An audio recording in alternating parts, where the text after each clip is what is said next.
Hi viewers, how are you all? So today's named reaction is Riemann-Tiemann reaction. So which is very important, Riemann-Tiemann as well as Kolb's reaction. So those two are reactions of phenol. So we are going to discuss complete detailed study about Riemann-Tiemann as well as Kolb's reaction with the reaction, proper reaction as well as mechanism and what are the possible ways of asking questions also we are going to see. So let's get into the video. Those who not subscribed till now, please do subscribe.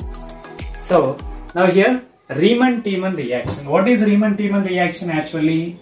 In this case, in Riemann-Tiemann reaction, phenol react with chloroform. The phenol react with chloroform and forms the what in the presence of sodium hydroxide. That sodium hydroxide we have to take aqueous. That is, in a dilute condition of sodium hydroxide, we have to take in presence of the dilute sodium hydroxide, that is aqueous sodium hydroxide, and chloroform we are taking. So then what happens? That chloroform will generate the one intermediate. That intermediate leads to the formation of CHO group on the benzene ring.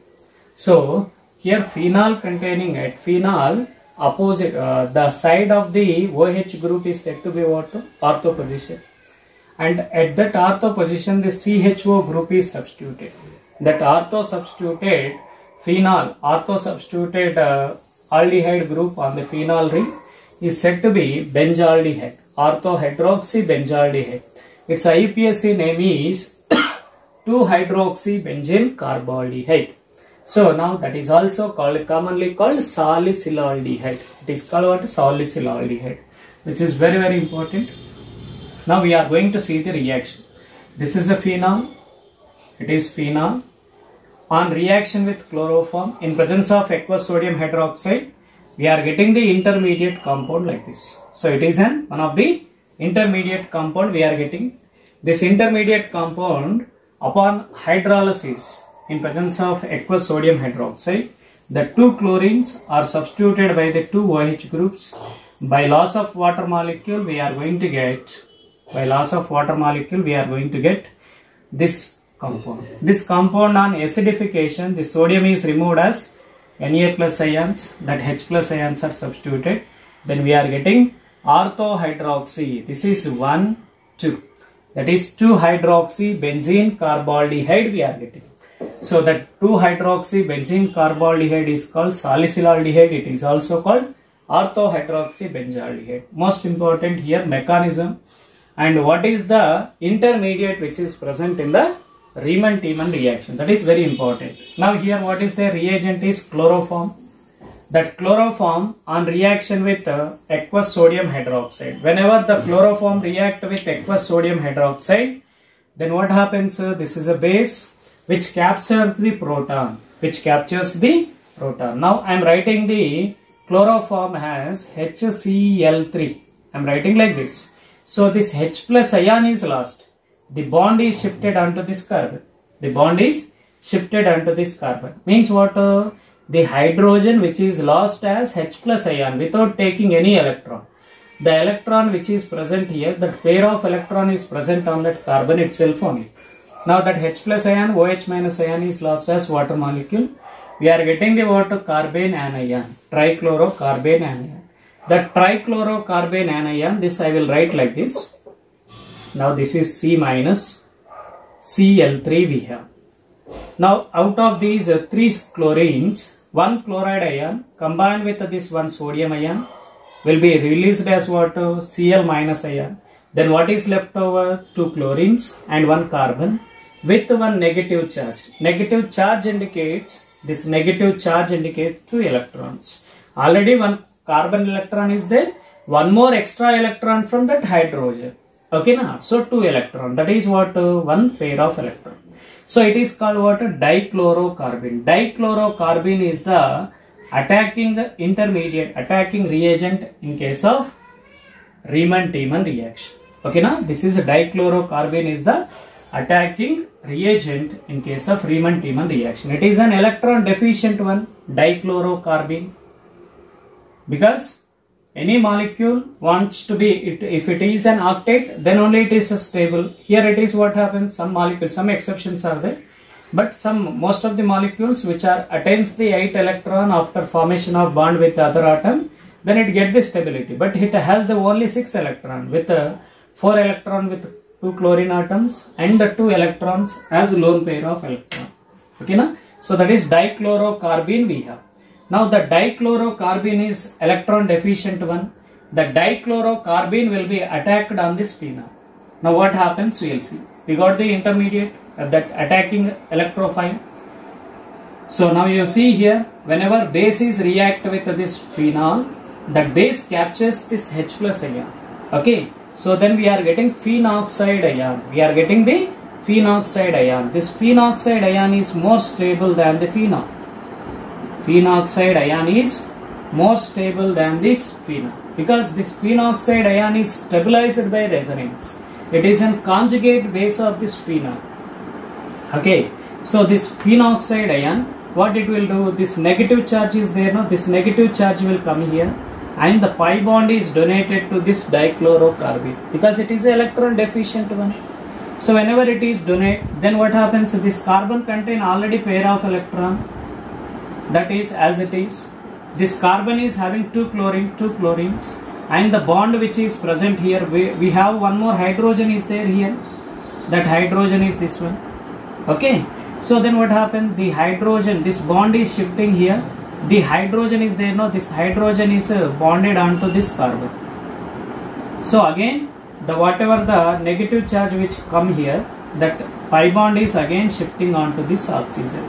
Okay, so we are getting this what, benzyl, dichlorobenzyl phenoxide ion we are getting. It is the intermediate dichlorobenzyl phenoxide ion. This is what, dichloro sodium. It is dichlorobenzyl sodium phenoxide ion is the intermediate. Now whenever which is react with the 2 moles of aqueous sodium hydroxide, then what happens, so these 2 chlorines are replaced by 2 OH groups. Nucleophilic substitution takes place. 2 OH groups are taking place. Then what happens from this H plus, this OH minus ion, this H plus and this OH minus ion will be removed as water molecule. What is left over? CHO is left over, CHO, by loss of water molecule, which is an acidification. We got the water 2-hydroxy benzaldehyde. That is what we are calling salicylaldehyde. Is that clear? So that is most important, salicylaldehyde. Now some of the examples of this Riemann-Tiemann reaction, some of the reactions we will see. Now when we have the water at ortho substituted, any group it may be, if ortho position to the phenol, if any group is substituted, so the aldehyde group will not substitute at ortho position because of steric factor. Okay, na? So then what happens, only possibility will be what, at para position, because at meta position it is not possible, because it is OH group is what, it is a plus M group. It is a plus mesomeric effect group which increases electron density at ortho and para position only. So ortho already occupied, this side vacant is there now, but what happens if it is substitute here, it will have the what, repulsion, steric factor will be there. So due to that steric crowding, it is not possible to attack here. Okay, so then what happens, only possibility is what, the aldehyde group is substituted at para position only. Aldehyde group is substituted at para position only. Now similarly in this case, in case of methoxybenzene, it is also called anisole. Here also what happens, it is OCH3 is what, it is plus mesomeric effect group as well as minus IA group. So this minus IA is not dominating one, plus mesomeric effect is dominated. So it increases electron density at ortho and para position. But what happens at ortho position, it is very difficult because of presence of that methyl group, bulkier group. So it will have this some steric crowding there. So then here also the aldehyde group is substituted at para position only. Is that clear? So only phenol is there, then the aldehyde group is substituted at second position, that is at ortho position. So any substituent is present at ortho, then it is not possible. Okay, na? So now you can see here in this case carbon tetrachloride. Now here when we are in place of chloroform, if you are taking carbon tetrachloride, we are going to get salicylic acid. What is salicylic acid? 2-hydroxybenzoic acid is called salicylic acid. 2-hydroxybenzoic acid. It is a 2-hydroxybenzoic acid. 2-hydroxybenzoic acid. 2-hydroxybenzoic acid is also called salicylic acid. In place of chloroform, if you are replacing that chloroform with carbon tetrachloride, we are going to get salicylic acid. Is that clear? That is what the Riemann-Tiemann reaction. You might get a doubt here. So here oxide ion is there, phenoxide ion. So here what if this carbon is this pi bond is shifted here, C minus is there, O minus is there. So here oxide ion is there. So this negative charge can easily donate, no? Why not this carbon containing negative charge is donated? Because the C minus is better nucleophile when compared to O minus. Is that clear? So that is Riemann-Tiemann reaction. Okay. Next named reaction is Kolb's reaction. Now Kolb's reaction is also reaction of phenol. Now in Kolb's reaction what happens? Phenols react with NaOH, that is sodium hydroxide, gives sodium phenoxide. Just now we had discussed sodium phenoxide is more reactive than the phenol.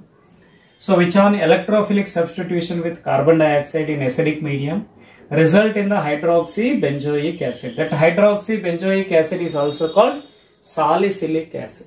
Okay, na? So it is a 2-hydroxybenzoic acid. So the 2-hydroxybenzoic acid is also known as salicylic acid. Now here phenol, this is what a phenol. Whenever it reacts with sodium hydroxide, we are getting sodium phenoxide. The sodium phenoxide on electrophilic substitution with carbon dioxide, because it is more reactive than the phenol. So then what happens? It involves in electrophilic substitution with this carbon dioxide. So it takes place electrophilic substitution in presence of acidic medium. We are going to get 2-hydroxybenzoic acid. 2-hydroxybenzoic acid. 2-hydroxybenzene carboxylic acid or 2-hydroxybenzoic acid. It is also called salicylic acid. Is that clear? So now we will see the mechanism. Actually how we are going to get that salicylic acid we are going to see. Now this is a phenol. When phenol react with the sodium hydroxide, so this OH minus ion captures the H plus ion. It removed as what? Water molecule. Okay. So the bond which is present here, that will be shifted, because here only H plus ion is going out. The bond which is present between this, the electron from the hydrogen is captured by this oxygen. So this oxide we are getting, that is phenoxide we are getting. Phenoxide ion. Phenoxide ion is more reactive than this phenol. Then what happens? Whenever this negative charge comes here, the pi bond is donated to this carbon, because this carbon is carbon dioxide is electron deficient one. Now this oxygen is taken by this oxygen. This pi bond is taken by the oxygen. So the pi bond is going here, the whatever the electron density which is more at ortho position, that pi electrons are attacking on this carbon. So here we are getting this compound. So after that what happens? So this H plus ion is there. Now here hydrogen will be there. That hydrogen containing this H plus ion is removed, and the bond which is present, that will be shifted here. This carbon get the pi bond. This bond is shifted onto this oxygen. So then this H plus ions are going towards this O minus ion. Then it becomes OH. C double bond O, OH. This oxygen becomes O minus. Now we are getting this one. So now here which is on acidification, we are getting the salicylic acid. Is that clear? So these two reactions are very, very important. Riemann-Tiemann reaction and Kolb's reaction. These two are the reactions of phenol, which are repeatedly asked question in board exam, as well as in sequence reactions, and also sometimes they will ask in NCERT model. So don't forget to watch complete videos. So if you really like the content, please do subscribe and share with your friends. Thank you. Have a nice day.